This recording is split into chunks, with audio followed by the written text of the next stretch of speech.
Well, good morning. Welcome to Integrative Preparedness. I am Steve Smith, and good morning to all of you. Welcome. Welcome especially to all the new people. Well, not especially. Welcome to all the old people, too. But yes, welcome. A special welcome to all the new folks who have joined us both on YouTube and become patrons over on Patreon, become members over there. It's great to have you here. Today, it's Monday, so that means we're going to do a movie review, and we're going to do one on kind of an interesting one today. I'm waiting on a storm to come in. This is my favorite kind of day. It's a little after 7, and it's about 68 degrees and a southerly breeze coming up, and it's just beautiful around here. And I'm looking out at the trees turning their colors, and looks like a huge storm coming up from Texas. Should rain all day, which means I'm going to spend my day writing and shipping out some books, because I just got a shipment in from Amazon.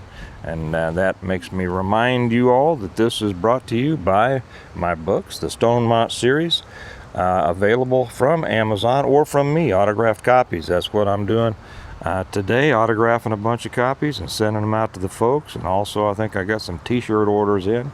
I'll talk more about that on the later one today, maybe. I don't have the t-shirts here to show you. But if you want to know about how to prepare for, survive, and rebuild after the greatest collapse you can imagine, these are the books for you. It'll answer every question you have. And how can I say that? Because I've never been asked a question that I haven't already answered in detail in one of these books. It's a great story, great people and the bad people get taken care of like bad people ought to, and the good people you're going to love getting to know them and reading. And I'm working feverishly on number 6 for those of you who ask. So the way to get those, if you would like, is down in the information box, and also a pinned comment if I remember, and usually I do remember to put that down there. So that's the way to get those. Okay. I saw, as I was scrolling through Tubi and Netflix and all those, and then the list that you all have given me about different things to different movies to review. I had no idea there were so many disaster movies. I didn't realize. I had no idea how many survival and SHTF movies there were out there, and you'd think that I would. I'm in the preparedness business, right? But I didn't, because I don't watch movies, because so many of them are so silly that I just, I don't really have time to watch a lot of movies, and I don't enjoy most of them anyway. However, I have started kind of enjoy doing these reviews here, because, you find some good stuff in some and some silly stuff in some, and I found both in this one. So it's I stumbled across this, and it looked like it had pretty good production value. So I thought I'd watch it. I just got done watching it last night. I did it in a couple of spurts, which is the way I have to do things, 20 minutes here, 20 minutes there.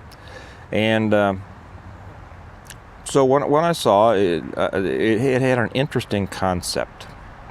So we'll start with the concept, and I don't remember exactly what the tag said.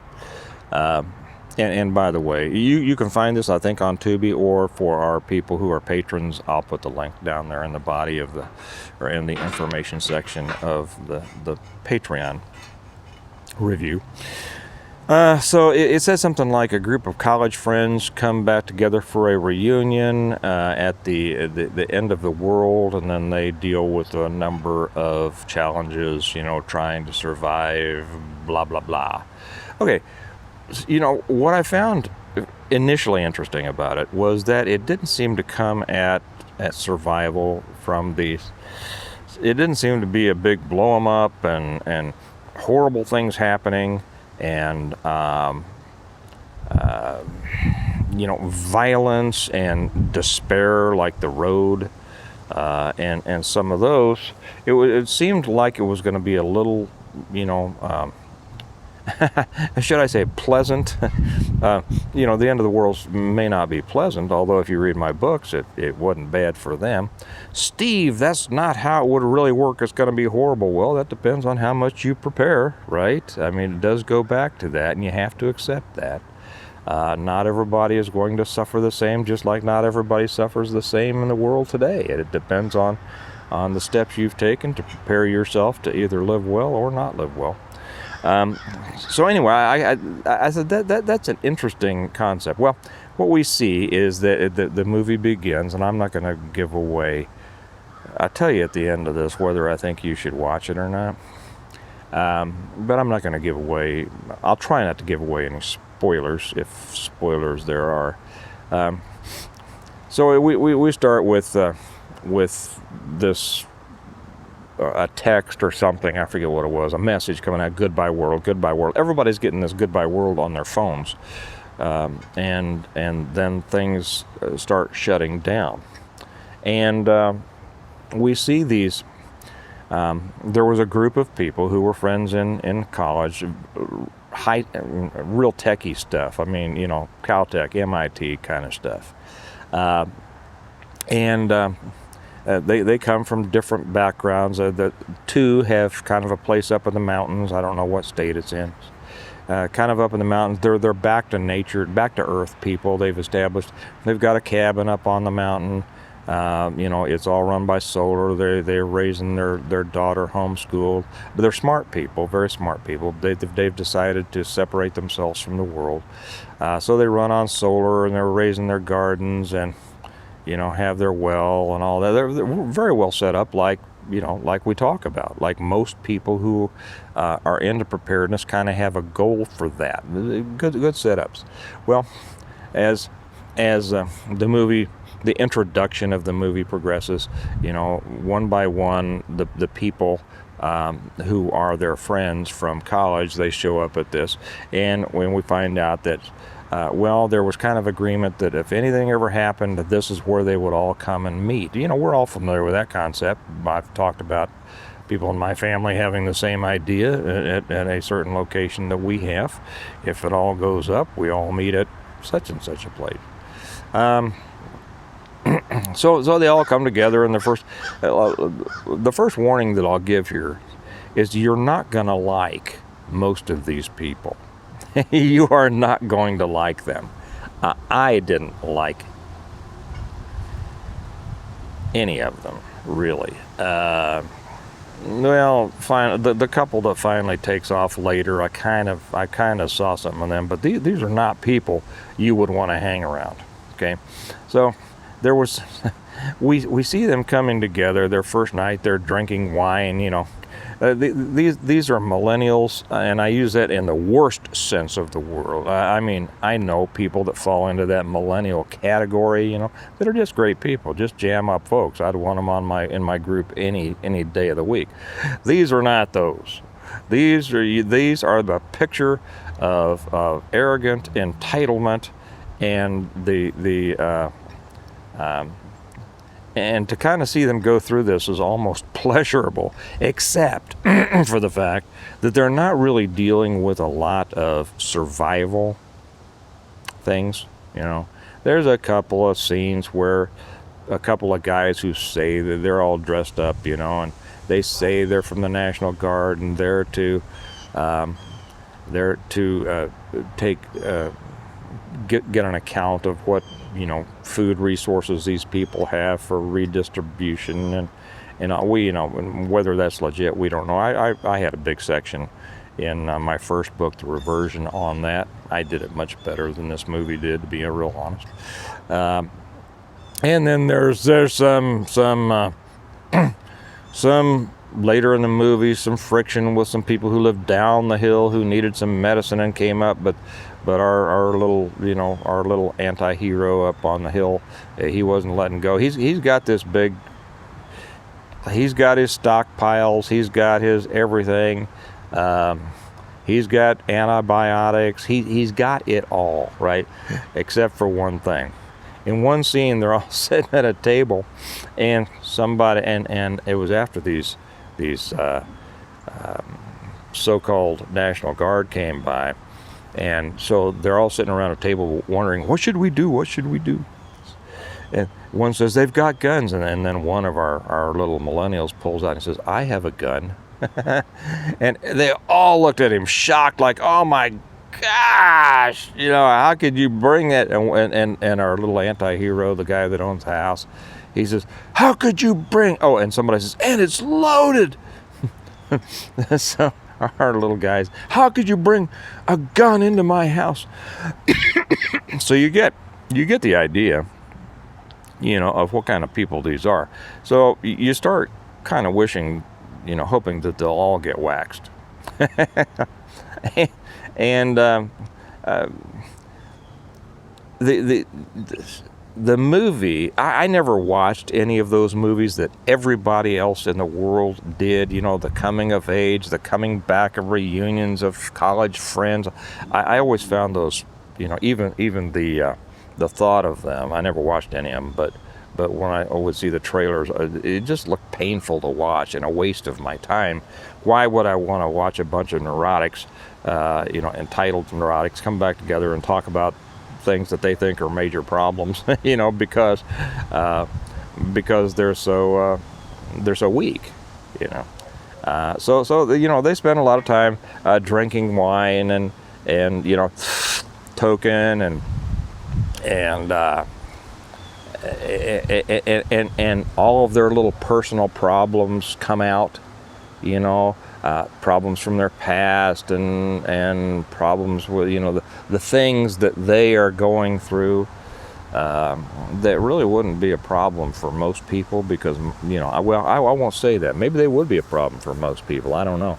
They would not be a problem for people who operate on a bedrock of principles. Okay, these are little people who are floating. They don't necessarily, they have what they consider to be principles, but they're only opinions. They're just, I won't do this, I won't do that. Not really based on anything. So if finally we wander through this movie for a while with their little problems here and there, now, are there lessons in this? Yeah, there are some lessons in this. But I found myself, have you ever watched The Green Inferno? About another bunch of little entitled social justice warriors that go to the Amazon and to stop the logging, they're going to go down there and put a stop to that deforestation of our Mother Earth's lung. And of course they get taken by a tribe down there and, killed one way or tortured and killed one way. And it's almost enjoyable to watch. I mean, because these people are just so insanely entitled. I know I'm using that term a lot, but it's just so true. And self-absorbed and arrogant in their ignorance. And so this is, maybe I'll do a review on that. I've got a thought about it. But this movie, Goodbye World, reminds me a lot of that. I mean, you want every one of these people to meet a disastrous end. You want the world to be rid of them. And you want to watch as they are faced with reality, in the last moments of their life. I know that's horrible to say, but it's a movie, and I don't really wish that on them any more than they're real people. They're actors, so that's why I say that. So, should you watch this movie? Absolutely not. It is a waste. It's one of those, that's 90 minutes of my life I'll never get back kind of things, right? If you want to watch it as a comedy, if you want to watch it just from what I've said, that you'll enjoy watching these little soft people, working through what they think are major problems. Sure, why not? I mean, gather some friends around, drink buffalo sweat, and laugh. And I guess that could be a good time. I guess that could be a good time. But other than that, on the scale of how many Stonemonts I would give this, 1 to 5, with 1 being the absolute lowest and 5 being the tops, I'd give this a solid 1. If I'd started the scale at 0, I'd have given it a 0, but I guess it has a few redeeming things. And maybe there's some of you out there who have watched it and maybe liked it, and no offense meant. This is just my opinion. And if you all decide to watch it and you like it, hey, good. Maybe you saw something in it that I didn't. But boy, okay, here the storm is. I feel the wind coming in. But anyway, if you want kind of a funny thing and expect it to be that, I won't say that I won't watch it again. I'll put it that way. I think it would be funny to sit down with people that really are tightened up and watch this and laugh. So anyway, I will leave that at that. Goodbye world, and I would say I was happy to say goodbye to Goodbye World. Watch it if you want, but don't expect more than 1 Stonemont on it. Remember, this is brought to you by my books, the Stonemont series, a series that actually is good and answers questions realistically and prepares you to survive and rebuild after a major collapse. And you can find those, as I said, down in the information section. There's a way to order them, even from Amazon or autographed copies from me. And if you haven't joined us on Patreon, I'd love to have you over there. I've put up several in the last week I put things over there that I really can't put on YouTube because, YouTube doesn't like that stuff, or because I just don't want to put it up. I won't say. I got to get into that. I have to have I had to wash a few more people out because of comments. Idiotic comments. I will leave it at that. You all have a good day. Remember that we prepare well today in order to live well tomorrow. So get out there and do something today. It's going to rain, so I'm going to write more on the 6th book so that we can all live well tomorrow, right? Okay. You all have a good day, and I'll talk to you later. Bye-bye.